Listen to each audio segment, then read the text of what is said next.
Որքան էլ մենք ասենք, որ Հայաստանում ազատ մամուլը լավ է, բայց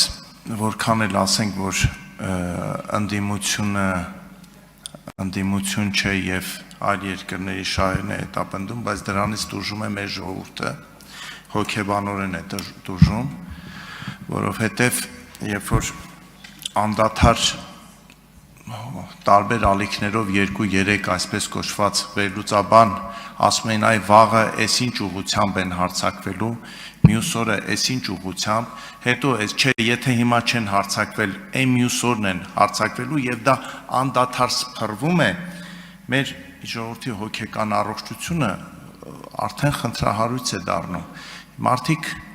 չեն ցանկանում նոր գործ նախաձեռնեն, մարդիկ չեն ուզում իրենց երեխայի ապագան պլանավորեն եւ այդ հարցին ես կարծում եմ մենք պետքա շատ ավելի լուրջ վերաբերվենք, քան ուղղակի գնահատական տալ, որովհետեւ այդ մարդկանց մենք պետքա պաշտպանենք այդ սարսափելի գրոհից, որովհետեւ եթե պատգամավորը կառավարության անդամը որոշակի ինֆորմացված է եւ հասկանում է, որ նա սուտ է խոսում կամ ճիշտ չի ասում, բայց շարքային քաղաքացին ինքը անպաշտպան է, ինքը դրանից տարբեր աշճանի հոգեկան խնդիրների հետ է բախվում։ Արդարության զգացումն էլ երկրում կարևոր է, բայց շատ հարցեր ա կուտակվել, բայց ես հիմա մի հատ արագ հարց պիտի տամ, արդեն մի քանի շաբաթ է խոսվում է այն մասին ու այդ հարցը մի խավի անհանգստացնում է, որ առողջապահական այդ ապահովագրման խնդիրը լուծվելու է Զինապահ հիմնադրամի հաշվին։ Պարոն Պապիկյան, առողջապահության հարգելի նախարար, դուք հաշվել եք Զինապահ հիմնադրամի կրճատումից տուժելու է արդյոք հերոսի ընտանիքը, վիրավոր զինծառայողը, նրա ընտանիքը, այդ հաշվարկները արվել են, թե ուղղակի որոշում ենք կայացրել, որ այդ հարցը լուծենք, դե կարելի է Զինապահի հաշվին անել։ Ես կխնդրեի ձեր մեկնաբանությունը, որ մեր հանրության այդ հատվածն էլ լսի։ Հարցին կպատասխանի վարչապետ Նիկոլ Փաշինյանը։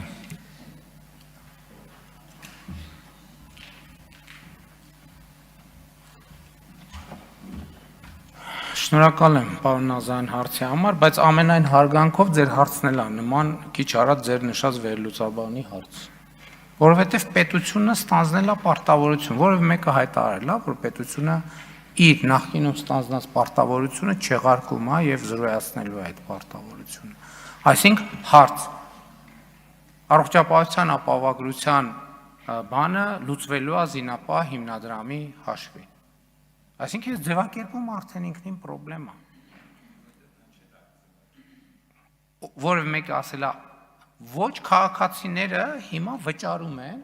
եւ այդ իմիջայլոց խորհրդանական այս մեծամասնությունը եւ այս կառավարությունն է նախաձեռնել 2020 թվականին, ու իհարկե նախորդ գումարման ժամանակ, որ Զինապահ հիմնադրամի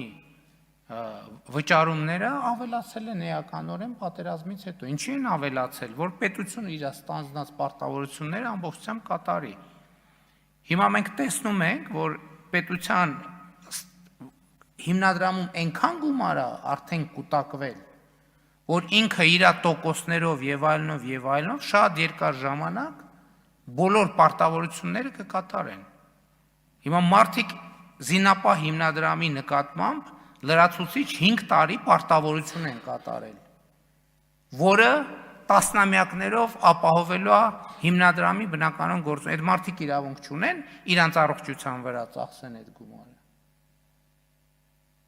Այսինքն քաղաքացին ինքը, մենք ասում ենք քաղաքացի շնորհակալ ենք, որ հավելյալ վճարում արեցիք 5 տարի պատերազմից հետո խորհրդանի ընդունված օրենքով, ասում ենք շնորհակալ ենք, փոխանակ այդ մարդկանց ասենք շնորհակալ ենք, որ այսքան տարի ամռունջ այդ ավելացված վճարումներն արել ենք, ասում ենք Զինապահ հիմնադրամի հաշվին լուծվում այդ հարցը։ Սա ընդհանրապես խնդրահարույց է։ Հիմա մարդ իրավունք չունի իր առողջության, իր ընտանիքի վրա, ինքը մեր նահատակ զինվորների առաջ մարդիկ իրենց պարտավորությունները կատարել են։ Ընտանիքները տասնամյակներով ստանա եւ իմիջայլոց ոչ թե բան է արվում, այլ դրույքաչափերն են փոխվում։ Այսինքն վերադառնում են 20 թվից առաջվա 1000 դրամին, նու ոչ բոլորի դեպքում, կարծեմ 1 միլիոնից ավել աշխատավարձ ստացողները շարունակելու են վճարել բարձր դրույքաչափերի հաշվին։ Այսինքն 20 թվին ավելացրել են։ Չէ, բայց մարդուն ընդհակառակը պետք է ասենք շնորհակալություն 5 տարի, որ այդ պատասխանատվությունը ստանձնել եք, հիմա մենք ուզում ենք, որ դուք ձեր առողջության վրա ծախսեք այդ փողը։ Այսինքն խնդիրը սրա մեջ է։ Եվ այդ վերնագիրը, հոյակապ վերնագիրը, կառավարությունն առողջապահության ապահովագրության հարցը լուծում է զինապահ հիմնադրամի հաշվին։ Հեսա կգնան վերնագրերը, մեր հերոսների նահատակների ընտանիքները զրկվելու են բանից, վճարներից, վիրավորները զրկվելու են վճարներից եւ այլն եւ այդպես շարունակ։ Մենք ասում ենք քաղաքացի շնորհակալ ենք, որ վճարեցիք այսքան ժամանակ ավելացված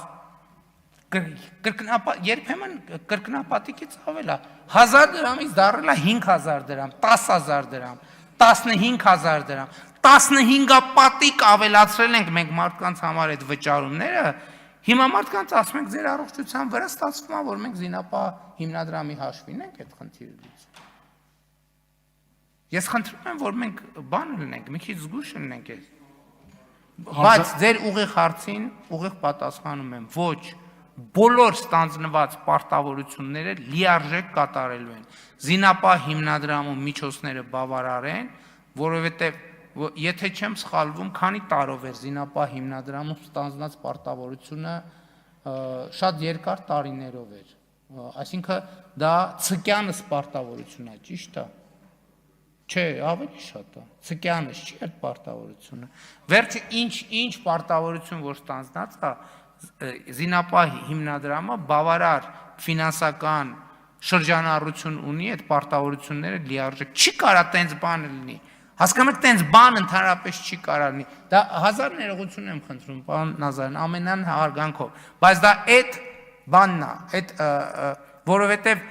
այդ վերնագիրը կարդալուց հետո, որ կառավարությունը առողջապահության ապահովագրության հարցը լուծում է զինապահ հիմնադրամի հաշվին։ Այդ վերնագիրը կարդալուց հետո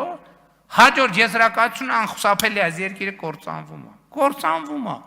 Ոչ սրբություն է մնացել, ոչ զոհերին են հարգում, ոչ արժեք կա,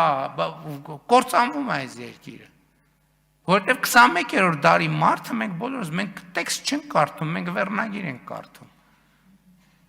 Ու այդ վերնագրերի կարդալով, որ վերնագրերը կարդաց, միանշանակ կործանվում է։ Բայց այդ վերնագրերը կապ չունեն, ասում եմ, այդ ուրիշ կինոից է, այդ կինոն ավարտվել է։ Ոչ, պարոն Նազարյան, վստահեցնում եմ եւ երաշխավորում եմ, որ զինապահ հիմնադրամի որևէ շահառուի նկատմամբ ստանձնած որևէ պարտավորություն չի մնալու անկատար։ Ընդ որում ոչ միայն հիմա, այլև նախորոշված ժամկետի ամբողջ ընթացքում։ Արձագանք։ Ես հատուկ ես հարցը տվեցի, նախապես էլ նշեցի, որ մարդկանց մոտ առաջացած վերնագրերից, տեքստերից առաջացել է մտահոգություն։ Այս հարցը տվեցի, որ մեկ անգամ եւս շահարկումների առարկա չլինի եւ հստակ պարզաբանվի։ Ընդամենը դա էր եւ այսպես լիքը հարցեր լինում է, երբ որ չի պարզաբանվում, դառնում է շահարկումների առարկա, այն ամենապարզ հարցերից մինչեւ ամենաբարդ հարցերը։ Այնպես որ ես ընդամենը այս հարցը տվեցի, որ կառավարությունը պարզաբանի, այսքան բան։ Շնորհակալ եմ, պարոն Նազարյան, ես դրա համար պատասխանի ընթացքում մի քանի անգամ ներողություն խնդրեցի, որ հարցը այդ դիտանկյունից եմ նայում, հասկանալով, որ դուք հարցը տվել եք այդ տրամաբանությամբ, բայց ես էլի եմ ասում, այս պատմության մեր արձանագրումը պետք է լինի առաջինը, գոնե ես շնորհակալություն եմ հայտնում մեր բոլոր քաղաքացիներին, մենք պատկերացնում ենք 15 անգամ վճար ենք ավելացրել երկրում, 15 անգամ 1000 դրամից դարձել ենք 15000 դրամ ու մարդիկ մի հատ բան չեն արել։ Չի քննա, այս են թեմաներից ա որ չի քննարկվել։ Մեկը չի ասել, այս ինչ է կանում։ Մեր բանը, մեր ընտանիքի բյուջեից մեկը չի ասել 14000 դրամ ամեն ամիս մեր ընտանիքից վերցնում ենք։ Եվ հիմա էլ չեն ասում։ Ինձ էսա մեկ բանա շատ ցավալի է, որ մենք մարդկանց արածը չեն գնահատում։ Սուսու փուզ մարդիկ ասում են, մի հատ չեն ասել, այս ինչ ոնց 15 անգամ ինչ եք բարձրացնում, այնա գնացեք ձեր բաները, չգիտեմ, աթոռները վաճառ, ամռունչ մարդիկ վճարել են։ Պետք է շնորհակալություն ասենք։ Եվ ոչ թե ասենք, ոնց, դուք ձեր առողջության վրա ծախսելու եք գումարը, այդ ոնց։ Այո, մարդիկ պետք է իրանց առողջության վրա ծախսեն, եւ Հայաստանը պետք է լինի եւ է անկախ ինքնիշխան զարգացող ծաղկուն պետություն եւ էլի իմ պնդումն է, որ դա ամենամեծ հարգանքի տուրքն է մեր բոլոր նահատակներին, մեր բոլոր նահատակների զոհողություններին։ Շնորհակալ եմ։ Շնորհակալություն։